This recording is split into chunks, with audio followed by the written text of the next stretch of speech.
বোন আমার, কাঁদিস না। আমাদের ভাগ্যে হয়তো এটাই লেখা ছিল। দিদি, আজ যদি আমাদের নিজের মা বেঁচে থাকতো তাহলে কতই না ভালো হতো। অন্য সবার মতো আমরা দু বোন খেলতে পারতাম, ভালো মন্দ খেতে পারতাম। বোন আমার, কষ্ট পাস না, দেখবি একদিন সব ঠিক হয়ে যাবে। আমার যে খুব খিদে পেয়েছে দিদি। আমাদের সৎমা তো আমাদের ঠিক মতো খেতেই দেয় না, সারা দিন কাজ করায়।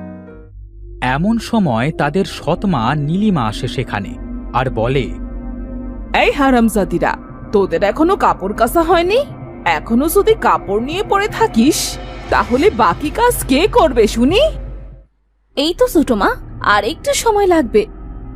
ওইদিকে আমার মেয়ে ময়না না খেয়ে থাকবে নাকি? হ্যাঁ, এখনো ওনাদের কাপড় ধোয়া হয়নি। এই যে তোরা দু বোন কান খুলে শুনে রাখ, আজ তোদের খাওয়া বন্ধ। এটা বলে নীলিমা সেখান থেকে চলে যায়। তখন মোহনা বলে, এই দিদি, আজ যদি না খেতে পারি তবে তো আমি মরেই যাব।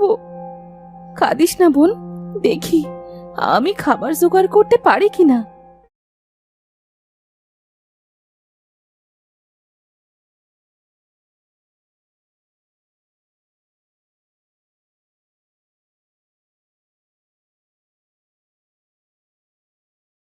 মোহনা আর অহনা তাড়াতাড়ি কাপড় পরিষ্কার করে বাড়িতে চলে আসে।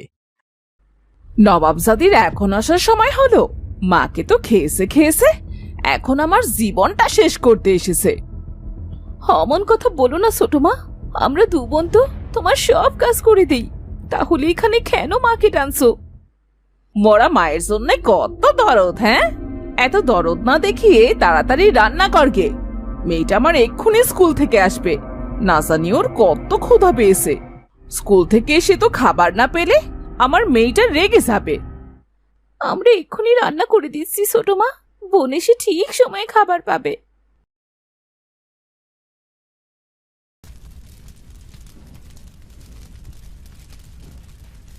মা, ও মা, কোথায় তুমি? খুব খিদে পেয়েছে আমার। বোন, বাড়িতে তো মা নেই, রান্না প্রায় শেষের পথে। তুই হাত মুখ ধুয়ে বস, আমি পানি এনে তোকে খাবার দিচ্ছি। তোদের হাতে আমি খাবো না। আমাদের হাতে খাবি না, কিন্তু আমাদের হাতে রান্না করা খাবার তো ঠিকই খাস। কি, আমার মেয়েকে তুই রান্না করার খোটা দিলি? বের হ, বের হ বলছি বাড়ি থেকে। মা, আমাদের বাড়ি থেকে বের করে দিও না মা, আমরা কোথায় যাব? তাছাড়া বোনের খুব খিদে পেয়েছে মা। তোরা কোথায় থাকবি সেটা কি আমি বলে দেব নাকি? হ্যাঁ, দূর হয়ে যা, দূর হয়ে যা আমার চোখের সামনে থেকে। ঠিক হয়েছে, বেশ হয়েছে তোদের। তোদের ওই জঘন্য মুখ আর দেখতে হবে না। এটা শুনে দুই বোন কাঁদতে কাঁদতে সেখান থেকে চলে আসে।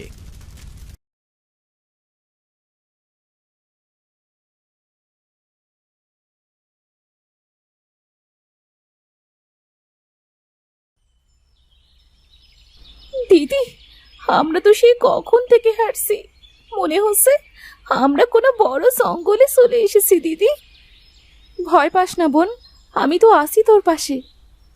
দিদি, খিদেছে আর হাঁটতে পারছি না দিদি।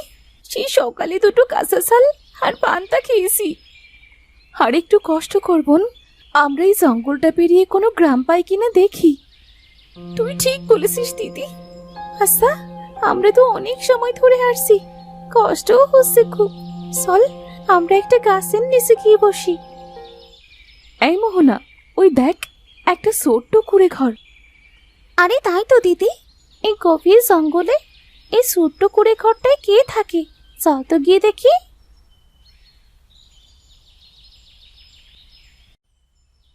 অহনা আর মোহনা ছোট কুঁড়ে ঘরের কাছে যায়। দিদি, এই কুড়ে ঘরটা কেউ থাকে বলে তো মনে হচ্ছে না দিদি। এটা তো অনেক পুরনো বলে মনে হচ্ছে, কেমন ভেঙে গিয়েছে দেখ। এখন তো সন্ধে হতে চলল, আজ বরং আমরা এই ভাঙা কুঁড়ে ঘরেই থাকি। তারা যখনই কুঁড়ে ঘরে ঢুকতে যায় ঠিক তখনই তার পাশে থাকা সোনালী তেঁতুল গাছ কথা বলে ওঠে। এই ঘরে তোমরা ঢুকো না, তোমরা অভিশপ্ত হয়ে যাবে, তখন ডাইনির সব ইচ্ছে পূরণ হয়ে যাবে। কে কে কথা বলছে? পাশে তো কাউকেই দেখছি না। দিদি, আমার কিন্তু খুব ভয় করছে। কে কথা বলছে? ভূত নয় তো? আমি কথা বলছি, ওপর দিকে তাকিয়ে দেখো। ওমা, এই তো দেখছি তেঁতুল গাছ। দেখ বোন, গাছে কি সুন্দর 3টে সোনালী তেঁতুল ধরেছে। আর এই সোনালী তেঁতুলি তোমাদের সাথে কথা বলছে। হ্যাঁ, আমরাই তোমাদের সাথে কথা বলছি। আমরা কোনো তেঁতুল নয় গো মেয়ে, আমরা হলাম পরী। আর এই যে ভাঙা কুড়ে ঘর দেখছো, এটা হলো নাগরাজ আর নাগরানীর ঘর। আমরা পরী পরিবার, ওই ভাঙা কুড়ে ঘর দুটোই অভিশপ্ত। ভাঙা কুড়ে ঘর আর এই তেঁতুল গাছ অভিশপ্ত? নাগরাজ নাগরানী তো অভিশপ্ত নয়। তাই তো, ওরা কেন ওই ভাঙা কুড়ে ঘর থেকে বেরিয়ে আসছে না? এই ঘর থেকে কেউ বেরোতে পারবে না, বের হলেই সে মারা যাবে। আর এই ঘরে কেউ ঢুকলে সে অভিশপ্ত হয়ে যাবে, তাকে এই ভাঙা কুড়ে ঘরেই থাকতে হবে। আমাদের জন্য এই ভাঙা কুড়ে ঘরটাও অভিশপ্ত হয়ে গেল। আহা সোনালি, তোকে না বলেছি এসব কথা কাউকে বলবি না? আর তুমিও না সোনাপরি। আমরা যদি আমাদের অভিশপ্ত জীবনের কথা কাউকে না বলি, তাহলে আমরা মুক্ত হব কেমন করে বাবা? আমাদের কেউ মুক্ত করবে না রে মা। আমরাই তোমাদের অভিশাপ থেকে মুক্ত করব। বলো, কিভাবে তোমাদের আর এই ভাঙা কুড়ে ঘর অভিশাপ থেকে মুক্ত হবে? শোনো, ওই যে নদী দেখছো, ওই নদীর ওপারেই আছে সবুজ পাহাড়। সেই পাহাড়ের চূড়াতে একটি ছোট্ট ঘর আছে। ওখানে একটা ডাইনি থাকে। ওই ডাইনিটিকে মেরে নাগমণি আর আমাদের শক্তির জাদুর কাঠি এনে এই সোনালী তেঁতুল গাছে স্পর্শ করলেই আমরা অভিশাপ মুক্ত হয়ে যাব। আমরা আজই যাব ওই সবুজ পাহাড়ে। দাঁড়াও মেয়ে, ডাইনিকে মারা এত সহজ নয়। কারণ শোনো, ওই সবুজ পাহাড়ের পাশেই আছে একটা কালো গুহা। গুহার ভেতর একটা সোনার গাছ আছে। ওই গাছে একটা সোনার পাখির ঠোঁট আছে। সেটা পুড়িয়ে ফেলতে পারলেই ডাইনি মারা যাবে। যারা সৎ নির্লোভ, তারাই পারবে ডাইনিকে মারতে। ঠিক আছে, আমরা দেখি পারি কিনা। এখন তাহলে আসি। তারাও মেয়েরা, তোমাদের দেখে খুব ক্লান্ত মনে হচ্ছে। এই সোনালী তেঁতুল দুটো তোমরা দুজনে খাও, দেখবে তোমাদের সব ক্ষুধা আর ক্লান্তি দূর হয়ে যাবে।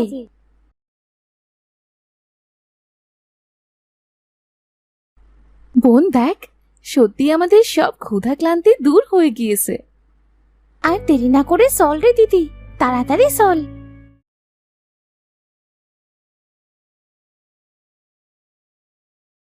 এই বলে অহনা আর মোহনা সোনালী তেঁতুল গাছের কাছ থেকে বিদায় নিয়ে নদীর কাছে চলে আসে। এরপর একটা নৌকায় উঠে নৌকা চালাতে থাকে।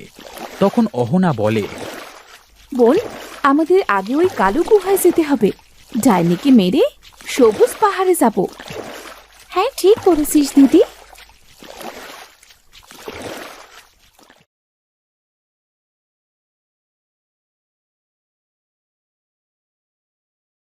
তারা নদী পার হয়ে কিছু দূর যেতেই সবুজ পাহাড় দেখতে পায়। সেখানে না গিয়ে তারা কালো গুহায় যায়। কালো গুহার ভেতরে ঢুকতেই তারা সোনার গাছটা দেখতে পায়। কি সুন্দর এই সোনার গাছ! আমার তো খুব ভাল লাগছে রে দিদি। আগে আমাদের এই গাছটা থেকে সোনার পাখির ঠোঁট খুঁজে বার করতে হবে।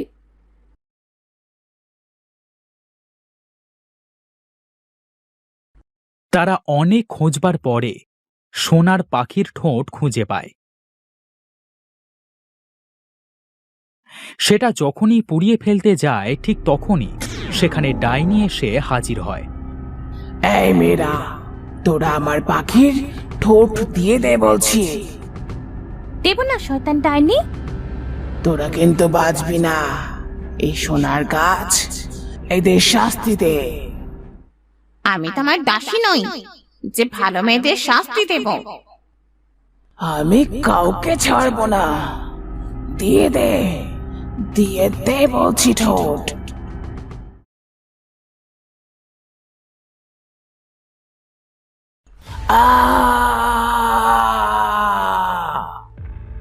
ডাইনিটা সেখানেই মারা যায়। তখন সোনার গাছ বলে, তোমাদের অনেক ধন্যবাদ মেয়ে, এই সোনার পাখি ঠোঁটের জন্য এতদিন অনেক কষ্টে ছিলাম আমি। আজ থেকে এইগুলো তোমাদের। তোমরা দুবোন দেখতেও খুব সুন্দর। ধন্যবাদ আপনাকে সোনার গাছ। আমরাও তাহলে আসি।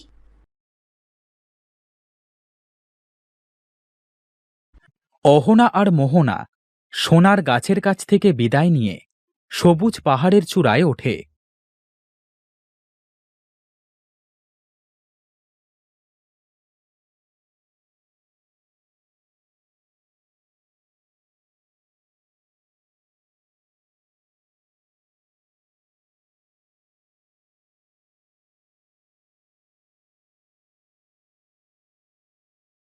সেখানে থাকা ছোট্ট ঘর থেকে নাগমণি এবং জাদুর কাঠি নিয়ে ভাঙা কুঁড়ে ঘর এবং সোনালী তেঁতুল গাছের কাছে ফিরে আসে।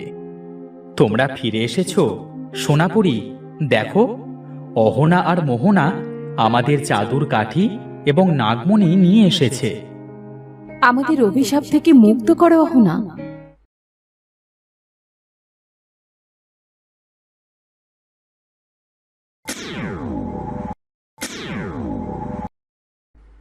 দিদি দেখো, পরীরা অভিশাপ মুক্ত হয়ে গিয়েছে। আর এই সোনালী তেঁতুল গাছটা কেমন সাধারণ তেঁতুল গাছ হয়ে গিয়েছে। আমরা অভিশাপ থেকে মুক্ত হয়ে গিয়েছি। এখন নাগরাজ নাগরানীকে অভিশাপ মুক্ত করো।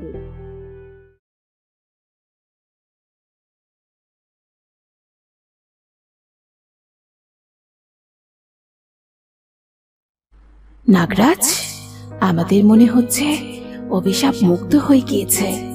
আমরা মানুষ রূপে এসেছি। তাই তো দেখছি।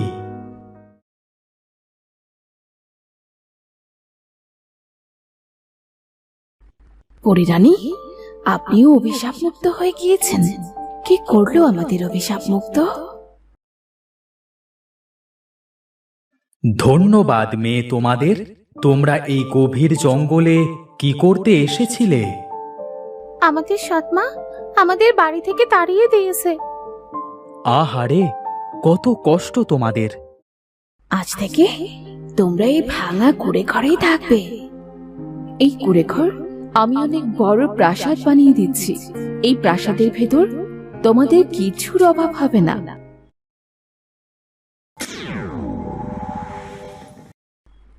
এই ঘর আমাদের? হ্যাঁ বন্ধু, তোমাদের খাবারও এই ঘর থেকে পাবে। আমরা আসি তাহলে। আমরা তোমাদের সাথে এসে দেখা করে যাব।